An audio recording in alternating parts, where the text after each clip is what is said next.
اعوذ باللہ من الشیطان اللعین الرجیم بسم اللہ الرحمن الرحیم وصلی اللہ علی محمد وآل بیتہ الطیبین الطاہرین المعصومین۔ حج اور عمرہ کے مسائل میں ان امور کے اوپر ہم گفتگو کر رہے تھے کہ جو مرد و زن کے اوپر حالت احرام میں حرام ہوتے ہیں۔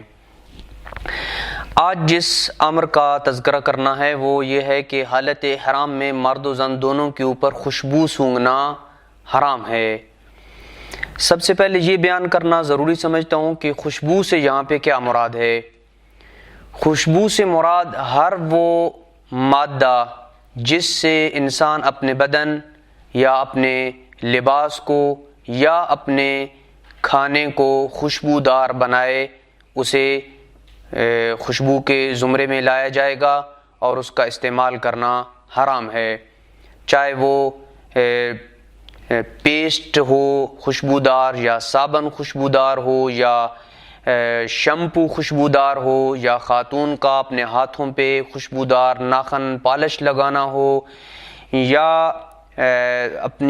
مرد اپنی داڑھی کے اوپر یا سر کے بالوں کو ایسے مادے سے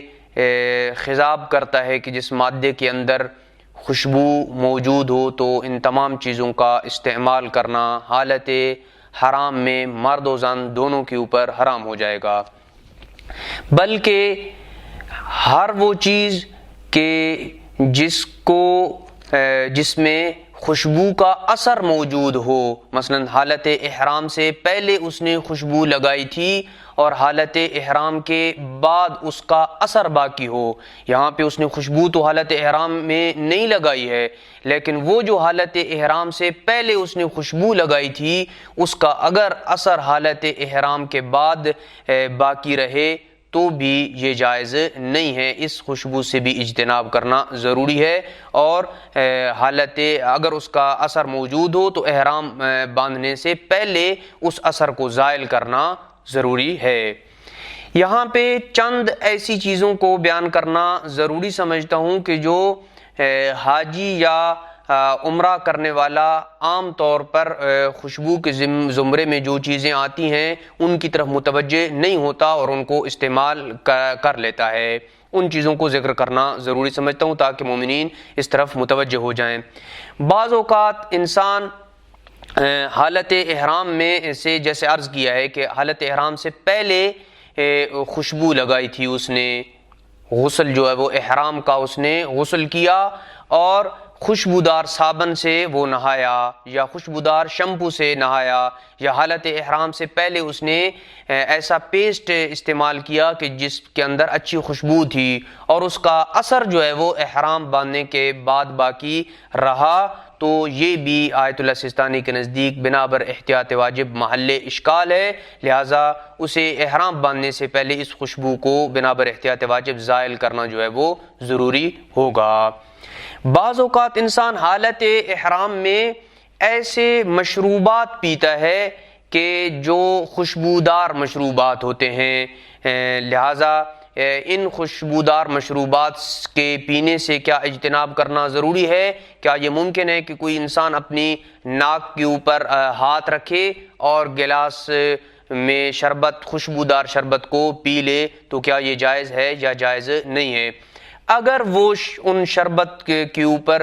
خوشبودار ہونے کا لفظ بولا جائے کہ یہ خوشبودار شربت ہیں تو ان سے بھی اجتناب کرنا جو ہے وہ ضروری ہے۔ البتہ اکثر طور پر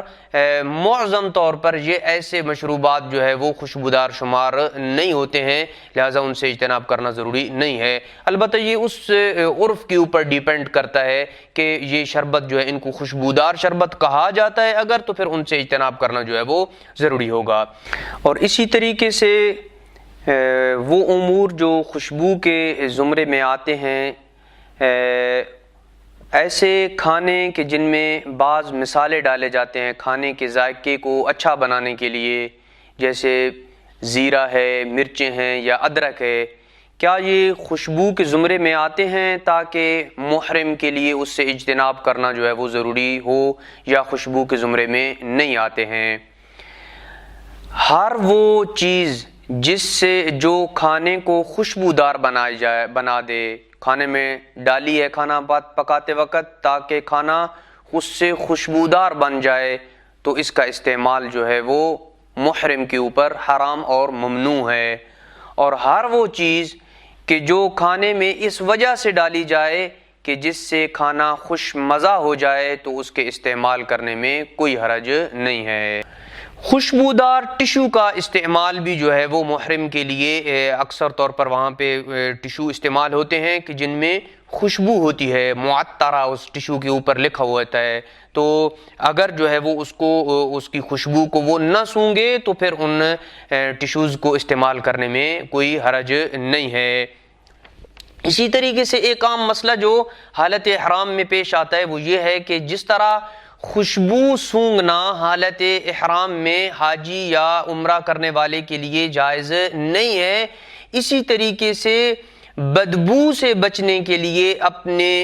اپنی ناک کے اوپر ہاتھ رکھنا یا ماسک چڑھانا یا کسی اور چیز سے اپنی ناک کو بند کرنا یہ بھی جائز نہیں ہے۔ ہاں البتہ جس جگہ سے وہ گزر رہا ہے اگر وہاں پہ بدبودار وہاں سے بدبو آ رہی ہے تو وہ جلدی وہاں سے نکل جائے یا اس چیز کو ہٹا لے، وہاں سے دور کر دے تاکہ جو ہے وہ اسے بدبو نہ آئے۔ یہ مسئلہ عام طور پر ذبح کے وقت پیش آتا ہے کہ اس وقت حاجی ذبح کرنے والا شخص جو ابھی تک احرام کی حالت سے نہیں نکلا ہوتا تو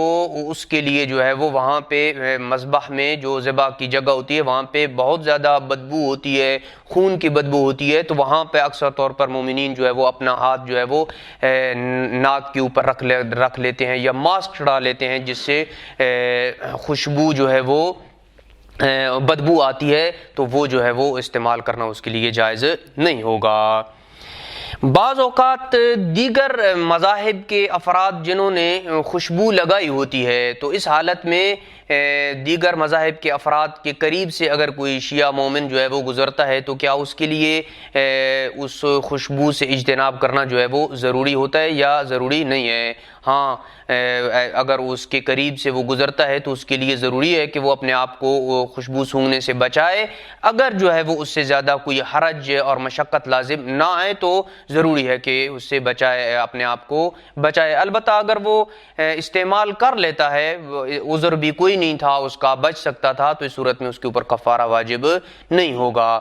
کفارہ اس بات کو بھی عرض کرنا ضروری سمجھتا ہوں کہ اگر کوئی جتنے بھی کفارے ہم عرض کر رہے ہیں یہ اس صورت میں حاجی یا عمرہ کرنے والے کے اوپر لاگو ہوتے ہیں کہ اگر وہ جان بوجھ کر ان محرمات احرام کو بجا لاتا ہے تو پھر اس کے اوپر کفارہ واجب ہوگا۔ اگر جہالت کی وجہ سے یا بھول چوک کی وجہ سے وہ ان محرمات کو انجام دیتا ہے تو اس کا کفارہ اس کے اوپر واجب نہیں ہوگا، سوائے چند ایک موارد کے کہ اگر وہاں پہ بھول کی وجہ سے یا جہالت کی وجہ سے بجا لاتا ہے جن کو ہم عرض کریں گے تو اس صورت میں اس کے اوپر پھر بھی کفارہ واجب ہو جائے گا۔ اس مسئلے میں اگر کوئی شخص خوشبو کو جان بوجھ کر استعمال کرتا ہے تو اس کا کفارہ جو ہے وہ بنابر احتیاط لازم ایک بھیڑ کفارہ اسے دینا پڑے گی۔ وصلی اللہ علی محمد وآل بیتہ الطیبین الطاہرین المعصومین۔